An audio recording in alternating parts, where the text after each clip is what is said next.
La question perpétuelle reste toujours sans réponse. Sommes-nous seuls dans ce vaste univers? Les chasseurs d'ovnis et d'extraterrestres pensent que non.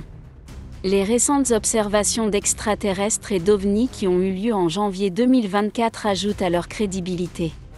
L'une à Miami, aux États-Unis, et l'autre au Brésil. À la surprise générale, ces deux incidents ont été mis de côté en les qualifiant de canulars. Ou bien est-ce ce que les puissances supérieures veulent nous faire croire? De nombreux théoriciens du complot estiment que le gouvernement américain est déjà en contact avec ces extraterrestres. L'une de ces théories nous ramène aux années 90, jusqu'en Alaska. Pensez-vous vraiment que le gouvernement américain cache quelque chose au monde? Et si les extraterrestres et les humains ont déjà travaillé ensemble, quel est le but de cette alliance? En décembre 2023, la loi sur la divulgation de l'UAP est entrée en vigueur. En vertu de cette loi, le gouvernement américain collectera toutes les données relatives aux observations d'UAP et les divulguera au public dans un délai de 25 ans. Cela a renforcé la conviction des chasseurs d'ovnis et d'extraterrestres que le gouvernement américain leur cache quelque chose. Et ce n'est pas la première fois que le gouvernement américain est impliqué dans une telle controverse. Nombreux sont ceux qui pensent que la zone 51, dans le Nevada, États-Unis, est en fait une base militaire secrète où des vaisseaux spatiaux et même des extraterrestres sont confinés à des fins de recherche. De même, il existe une théorie selon laquelle le gouvernement américain travaillerait en contact étroit avec des extraterrestres quelque part en Alaska.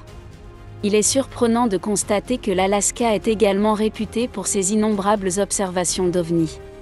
Le point névralgique de ce phénomène étrange est appelé le triangle de l'Alaska. Le triangle de l'Alaska est la zone située entre Anchorage, Juneau et Barrow, Alaska, le long de la frontière entre le Canada et l'État d'Alaska.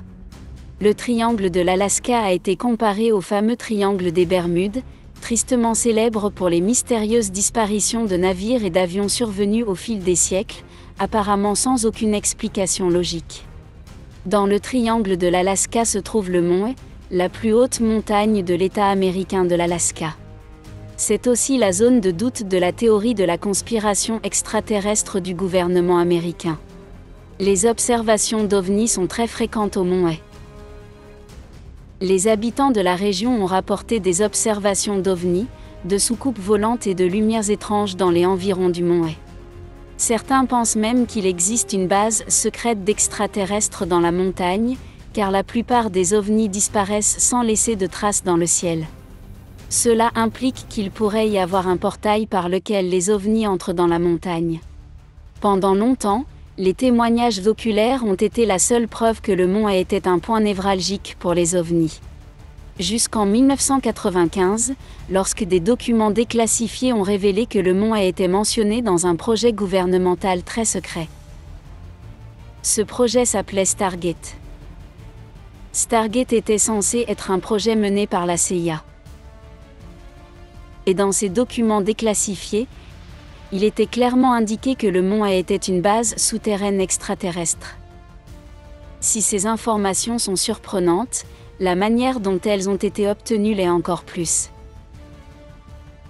Si l'on revient au projet top secret de la CIA, Stargate, l'information sur la base extraterrestre aurait été révélée par une technique d'investigation expérimentale utilisée dans le cadre du projet.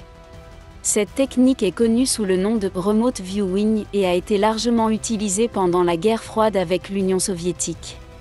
Il s'agit d'une technique de projection psychique dans laquelle le téléspectateur, alias le médium, est assis à un endroit et peut regarder dans un autre endroit, n'importe où sur Terre, par la seule force de son esprit.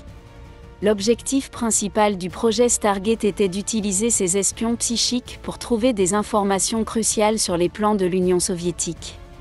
Le téléspectateur le plus célèbre du projet était Patrick Price, un ancien officier de police. C'est lui qui a signalé l'existence d'une base extraterrestre à Mount Hood lors d'une de ses séances de vision à distance.